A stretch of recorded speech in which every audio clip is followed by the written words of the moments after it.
এই ধৈর্যশীল কি আল্লাহ ভালোবাসেন। আমাদেরকে ধৈর্যশীলের অন্তর্ভুক্ত হতে হবে। যেমনটি যেহেতু আমাদের সামনে কোরবানি আসছে, এই কোরবানির বিষয়গুলো এটার সাথে সম্পৃক্ত। তাকওয়া, আল্লাহর ভয়, অন্তরের খুলুসিয়াত। অন্তরের খুলুসিয়াত যদি না থাকে আপনার কোনো আমল গ্রহণযোগ্য হবে না। কি থাকতে হবে? অন্তরের খুলুসিয়াত। আমিও কোরবানি দিলাম, পাশের আরেকজনও কোরবানি দিলাম, আমারটা কোরবানি হলো না, কিন্তু তারটা হলো। কেন হলো? তার খুলুসিয়াত বেশি, আমার খুলুসিয়াত কম। ইয়াতাকাব্বালুল্লাহু মিনাল মুত্তাকিন, আল্লাহ পাক মুত্তাকির কোরবানি কবুল করে, যিনি ভয় করে চলেন। কাকে? আল্লাহকে যিনি ভয় করেন, অধিক তাকওয়াবান, তার কোরবানি কবুল করেছেন। তা সকল ক্ষেত্রে তাকওয়া করতে হবে কাকে? আল্লাহকে। আল্লাহর ভয় নিয়ে চলতে হবে। আল্লাহর ভয় যদি অন্তরে না থাকে কোনো আমল গ্রহণযোগ্য হবে না। শর্ত কি? তাকওয়া। তাকওয়ার অভাবে মানুষ জাহান্নামে যাবে। নামাজ পড়ে, হজ করে, যাকাত করে, ভালো ভালো কাজ করে, কিন্তু তার মধ্যে সমস্যা একটা কি? সমস্যা হচ্ছে সে তার মধ্যে তাকওয়ার অভাব, আল্লাহ পাকের ভয়ের অভাব। কোরবানির শব্দের অর্থটা হচ্ছে, কোরবানি হচ্ছে নৈকট্য অর্জন করা। কি করা? যিনি কোরবানি করবেন তিনি নৈকট্য অর্জন করবে। কার? আল্লাহর। এই নৈকট্য মানে কি? নিকটে আসা। যে যত মানুষের প্রিয় সে তত নিকটে আসে, তাই না?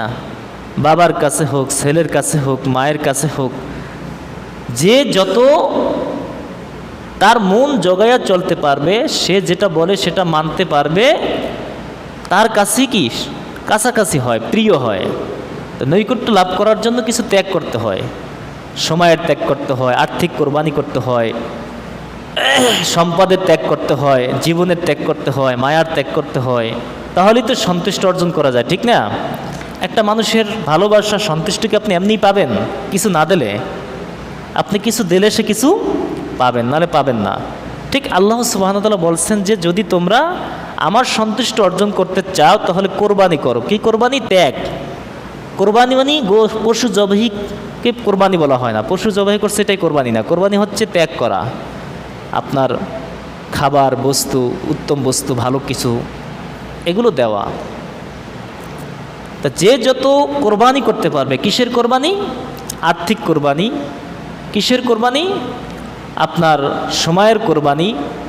এগুলো যে যত বেশি করতে পারবে সে তত আল্লাহর নিকটবর্তী হতে পারবে। আমরা আয়াতে পড়ি না, উল ইন্না সলাতি ওয়া নুসুকি ওয়া মাহইয়ায়া ওয়া মামাতি লিল্লাহি রাব্বিল আলামিন।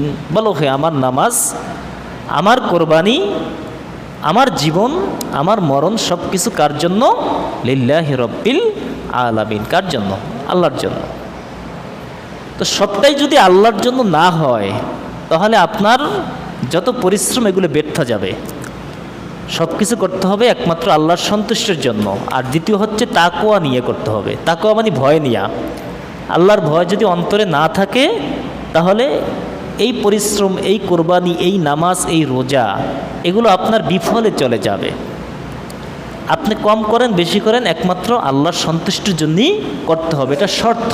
এটা কি শর্ত? ইবাদত কবুল হওয়ার শর্ত হচ্ছে তাকওয়া, আল্লাহর ভয় নিয়ে করা।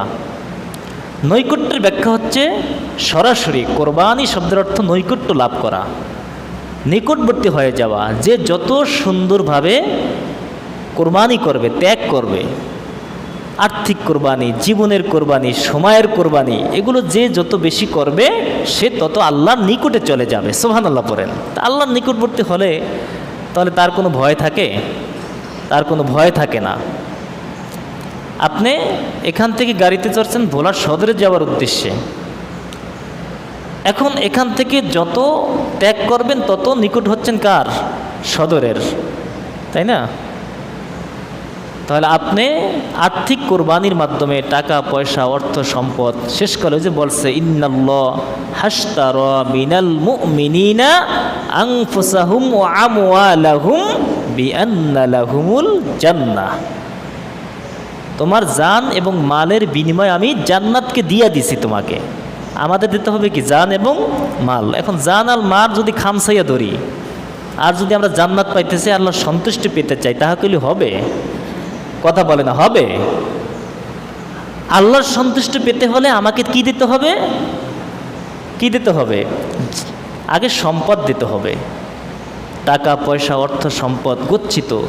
আমি কোরআনে যতখানি স্টাডি করছি ততখানি পাই নাই, আমি কোথায় পাই নাই যে টাকা পয়সা জমা করে রাখা, ব্যাংক করে রাখা, ব্যাংক ব্যালেন্স, হ্যাঁ, টাকা পয়সা ট্রাঙে এমনভাবে রাবার করে থই, হ্যাঁ, অনেক সময় উন্দুরে কাটে, এরপরে নোনা পড়ে।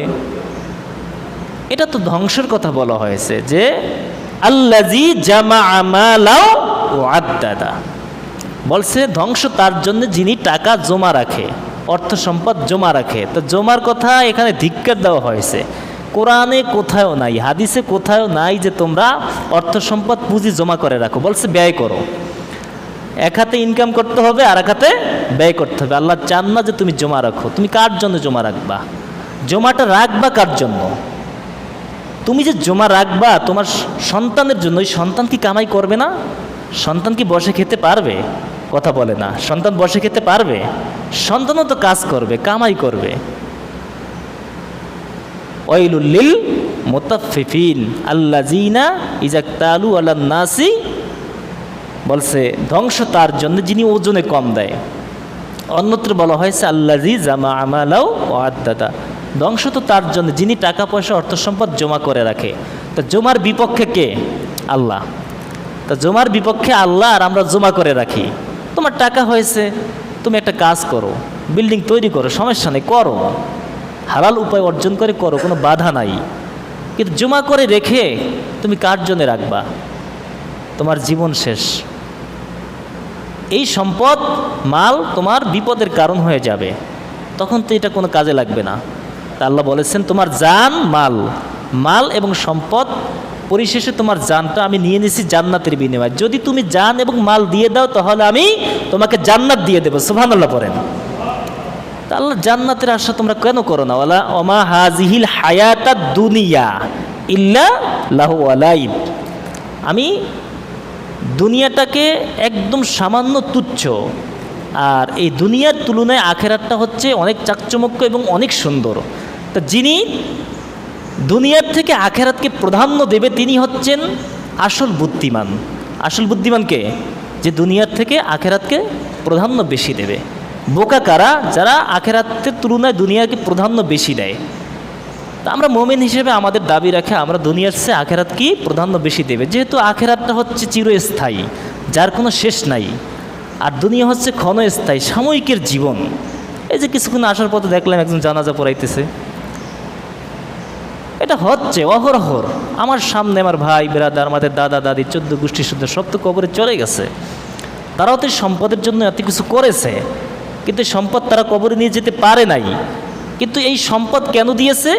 এই সম্পদ এই জন্য দিয়েছে যে আমাদের জন্য পরীক্ষা করেছেন, যে তুমি জাকাত দাও কিনা, তুমি আল্লাহর কোরবানি দাও কিনা, আল্লাহর পাকের সন্তুষ্টির জন্য কোরবানি দাও কিনা, এগুলো দেখার জন্য। এটা তো পরীক্ষা। সম্পদ কি? আপনারা ঘুমান, জোরে বলেন, সম্পদ কি? এটা একটা পরীক্ষা। আপনি তো ধরে রাখতে পারবেন না। পানিকে যদি আপনি খামসাইয়া ধরেন, যে আমি এক মুঠো পানি পুরো আমার মুঠের মধ্যে রাখবো, আপনি কতটুকু রাখতে পারবেন বলেন? পানি থাকবে? সব চলে যাবে। তা দুনিয়ার এক্সাম্পল তো এটাই, যে আপনি খামসাইয়া ধরলেন কিন্তু এক ফোঁটা পানিও রইল না, সব চলে গেছে। হাত জোর করলেন, কিছু পানি নাই। আবার অন্যত্র বলছে, সূরা হুজরাতের মধ্যে স্পষ্ট বলেছেন দুনিয়াদারীদের অবস্থান হচ্ছে হুজরাতের মতো। এই হুজরাতটা কি? মাকড়সা। কথা বুঝছেন? সূরা হুজরাত আপনারা পড়বেন, সেখানে মাকড়সার উদাহরণ দিয়েছে। তো যারা দুনিয়া করে কুত্তার মতো ঘোরে, তাদের এক্সাম্পল হচ্ছে এই মাকড়সার মতো। মাকড়সা অহংকার করে যে আমি অনেক কিছু করেছি। আসলে মাকড়সাকে একটা হাত দিয়ে টান দিলে মুহূর্তের মধ্যে হাতের মধ্যে পেঁচায় চলে আসে। আল্লাহু আল্লাহ। তো এজন্যে আমাদেরকে সবসময় চলতে হবে আখেরাতমুখী হয়ে। দুনিয়ার অনেক মূল্য নাকি মূল্য কম? দুনিয়ার অনেক মূল্য, অনেক কি আছে? মূল্য আছে, মর্যাদা আছে। দুনিয়ার মর্যাদা না থাকলে আখেরাত পাবো কি করে? দুনিয়া দিয়েই তো আখেরাতকে কামাই করতে হবে, অর্জন করতে হবে। দুনিয়া দিয়ে যদি আমরা আখেরাতকে অর্জন করতে পারি তাহলে দুনিয়ার এত মর্যাদা, এত সমতুল্য পৃথিবীতে আর নাই। আখেরাতকে পেতেছেন, জান্নাতকে পেতেছেন, চিরস্থায়ী জান্নাতকে পেতেছেন আপনি কি দিয়া? দুনিয়া দিয়া। আবার এই দুনিয়া দিয়ে আপনাকে জাহান্নামে যেতে হবে। তা খানিকের দুনিয়া একটু ভালো করে চলা যায় না? চলা যায় না? কষ্ট করি, সমস্যা কি? একটু নিজেকে একটু চিন্তা করতে হবে। ইস্তাকিম কালবেক, আমার কলবকে, আমার বিবেক আছে, বিবেককে প্রশ্ন করি যে আমি আসলে কিসের পিছে দৌড়াই। তো এই কথাটাই বলেছেন যে তোমরা কেউ জুলুম হয় না। আদম আলাইহিস সালাম যে দুই সন্তানের কাবিল হাবিলকে হত্যা করতে চেয়েছিল, হাবিল বলছে না, আমাকে হত্যা করলো, আমি তোমার প্রতি জুলুম করব না, কারণ আমার ভিতরে কি আছে? তাকওয়া আছে, আল্লাহর ভয় আছে। আল্লাহর ভয় যদি অন্তরে থাকে তাহলে আমি আমার প্রতি মানুষের জুলুম করলেও আমি তার প্রতি এমন কোনো জুলুম করব না যা বেশি হয়ে যায়। ইয়াতাকাব্বালাল্লাহু মিনাল মুত্তাকিন, যিনি তাকওয়াবান, যিনি আল্লাহকে ভয় করে তার কোরবানি সে কবুল করে। তুমি গাদ্দারি করে মনের মধ্যে অহংকার রেখে তুমি কি তোমার কোনো কিছু কবুল করাতে পারবা? পারবা না। কবুল করাতে হলে তোমার মনটা, হৃদয়টা নরম লাগবে। এই জন্য আল্লাহ রসুলকে বলেছেন ফাবিমা রাহমাতিম মিনাল্লাহি লিনতা লাহুম, ফাবিমা রাহমাতিম মিনাল্লাহি লিনতা লাহুম। হে রাসূল, আপনার হৃদয়টাকে আমি কোমল করেছি, আপনার হৃদয়টাকে আমি কি করেছি? কোমল করেছি, নরম হৃদয়ের অধিকারী বানিয়েছি। যদি আপনার হৃদয়টা নরম হৃদয়ের অধিকারী না থাকতো তাহলে সাহাবায়ে কেরাম রাদিয়াল্লাহু তাআলা দূরে সরে যেত, কাছে আসতো। এই জন্যে দায়িত্বশীল এবং মোমেনদের একটা কোয়ালিটি হচ্ছে তাদের মনটা থাকতে হবে উদার, মনটা থাকতে হবে নরম।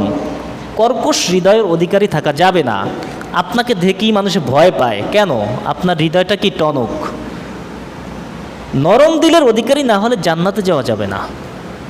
তাহলে ওখানে বলছে তাকওয়া। তাকওয়া কার হয়? যার দিলটা নরম। কথা বোঝা গেছে? ইত্তাকুল্লাহ, আল্লাহকে ভয় করো। তা আল্লাহকে ভয়ের ব্যাখ্যা হচ্ছে আপনার অন্তরটা কি করা? মোমের মতো গলে যাওয়া, হৃদয় কম্পিত হওয়া। আয়াত শুনলে, আল্লাহর কথা শুনলে আপনার মনটার মধ্যে কি করে? কেঁপে ওঠে, চোখ দিয়ে অনাশাই পানি পড়ে, ভান করে না। মানুষ অনেকে ভান করে, ফাল্লাফাল্লি করে, জোরে জোরে জিকির করে, তাসবিহ পড়ে, এটা ফান, এটা করা যাবে না। আপনি তখনই আপনি মনে করবেন যে আপনি মোমেন, আল্লাহর নিকটতম বান্দা হতে পারেছেন যখন আপনার হৃদয়টা অলরেডি আল্লাহর ভয় কাঁপতে থাকে। আপনি একটা অন্যায় কাজ করতেছেন, আপনি মনে মনে ভাবতেছেন এটা তো অন্যায়, এই কাজটা করা যাবে না, আল্লাহ দেখতেছেন। এই মাদ্দা যদি আপনার মধ্যে তৈরি না হয়, মনে করতে হবে আমি খাঁটি মোমেন হতে এখনও পারি নাই।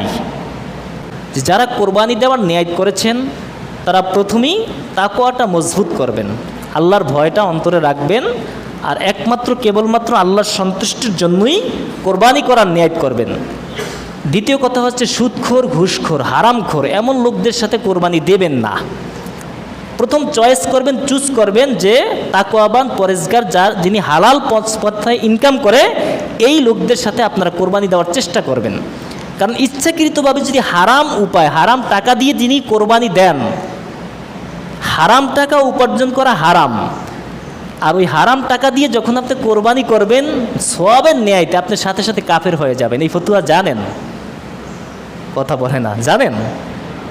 হারাম টাকা দিয়ে, সুদের টাকা দিয়ে, ঘুষের টাকা দিয়ে আপনি জেনে শুনে যখন এটা ইবাদত করার জন্য আপনি এটার জন্য ফাসেক হয়ে গেলেন, কিন্তু যখন আপনি কোরবানি করলেন, মসজিদে সওয়াবের ন্যায়তে দান করলেন, সাথে সাথে কি হয়ে গেলেন? কাফের হয়ে গেলেন। এই ফিকহিদের মাসালা। এই জন্য আপনারা চেষ্টা করবেন সর্বপ্রথম কি করার জন্য ভাই? যে এমন একজন লোক শনাক্ত করা যেই লোকটা তার মধ্যে হারাম টাকার নির্যাস নেই, এরকম লোক শনাক্ত করে 5টা বা 7টা ভাগ আপনারা নেবেন। দ্বিতীয় কথা হলো এই একা একা কোরবানি দেওয়াই উত্তম। এই জন্যই বলেছে একা একা কোরবানি দেওয়াই উত্তম। ছাগল হোক, বেড়া হোক, বকরি হোক, যতটুকু সহ্য হয়, 10,000, 15,000, 12,000 টাকার মধ্যে খাসি পাওয়া যায় না, একা একা দেবেন, সবচেয়ে উত্তম। তাকওয়ার বহির্প্রকাশ হবে, চেষ্টা করবেন ইনশাআল্লাহ। তৃতীয় যে কথাটা হচ্ছে, যেহেতু আমরা আগামী জুমায় 10টা পাও না, তাহলে এই মাসটা চলে গেলে প্রথম যে জিলহজের চাঁদ দেখা যাবে, ওই চাঁদ দেখা থেকে শুরু করে চাঁদ যেদিন দেখলেন সেদিন থেকে নখ আর চুল কাটা যাবে না, যে তোমরা যারা কোরবানি দেওয়ার নিয়াত করো তারা যেন তাদের নখ এবং চুল না কাটে। কোন তারিখ থেকে? জিলহজের প্রথম চাঁদ দেখা থেকে শুরু করে পরের 10 দিন, মানে 10ই জিলহজ পর্যন্ত তোমরা এই আমলটা করবা। যদি এই আমলটা করো তাহলে একটি কবুল হজ এবং অন্য হাদিসে আসছে একটি কবুল কোরবানির সওয়াব আল্লাহ পাক বাড়তি তোমাকে দান করবেন। যেরকম সুবহানাল্লাহ। এখন প্রশ্ন হলো, যারা কোরবানি না দেবে, হ্যাঁ তারাও ইচ্ছা করলেই এটা করতে পারেন, বাধ্যতামূলক নয়, তবে করতে পারেন, আপনিও সওয়াবের অংশীদার হবেন। আল্লাহ